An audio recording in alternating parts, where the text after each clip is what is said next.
పెట్టుబడుల లక్ష్యంగా రేవంత్ రెడ్డి జపాన్ పర్యటన కొనసాగుతోంది. తొలి రోజు 1000 కోట్ల రూపాయల పెట్టుబడికి మారుబెని కంపెనీతో ఒప్పందం కుదుర్చుకుంది. ఫ్యూచర్ సిటీలో ఇండస్ట్రియల్ పార్క్ ఏర్పాటుకు సుముఖత వ్యక్తం చేసింది.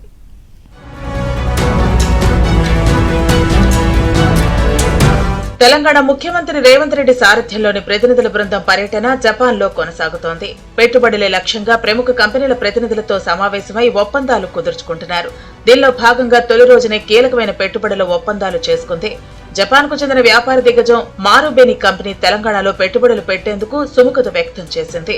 తెలంగాణ ప్రభుత్వం ప్రతిష్టాత్మకంగా హైదరాబాద్ ఫ్యూచర్ సిటీలో నెక్స్ట్ జనరేషన్ ఇండస్ట్రియల్ పార్క్ ఏర్పాటు చేసేందుకు మారుబెని కంపెనీ సంసిద్ధత వ్యక్తం చేసింది. ఈ మేరకు ఒప్పందం కుదుర్చుకుంది.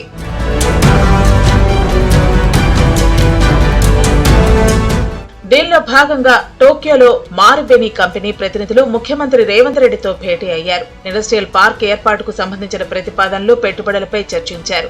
1000 కోట్ల ప్రారంభ పెట్టుబడితో మారుబెని కంపెనీ ప్రాజెక్టు చేపట్టనుంది.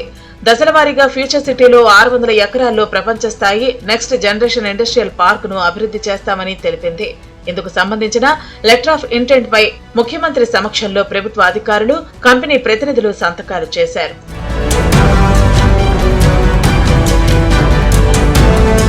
హైదరాబాద్ లో ఏర్పాటు చేయనున్న ఇండస్ట్రియల్ పార్క్ లో జపాన్ కంపెనీలతో పాటు ఇతర మల్టీనేషనల్ కంపెనీలు తమ తయారీ ప్లాంట్లను ఏర్పాటు చేయనున్నాయి. ఇందుకు వీలుగా ఈ ఇండస్ట్రియల్ పార్క్ అభివృద్ధి చేయనున్నారు.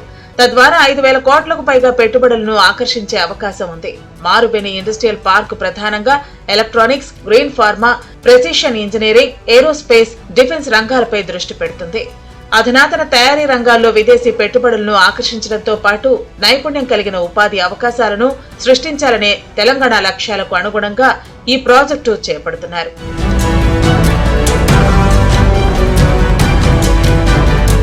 హైదరాబాద్ లో కొత్తగా అభివృద్ధి చేస్తున్న ఫ్యూచర్ సిటీలో అభివృద్ధితో దాదాపు 30,000 మందికి ప్రత్యక్షంగా, పరోక్షంగా ఉద్యోగ అవకాశాలు అందుబాటులోకి వస్తాయని సీఎం రేవంత్ రెడ్డి ఆశాభావం వ్యక్తం చేశారు. తద్వారా జీవన ప్రమాణాలు మెరుగవుతాయన్నారు. మరో company Japan International Cooperative Agency JICA యాజమాన్యంతో సీఎం బృందం చర్చలు జరిపింది. JICA senior vice president Shri Shohei Hara, ఆ సంస్థ సీనియర్ మేనేజర్లు ఈ సమావేశంలో పాల్గొన్నారు.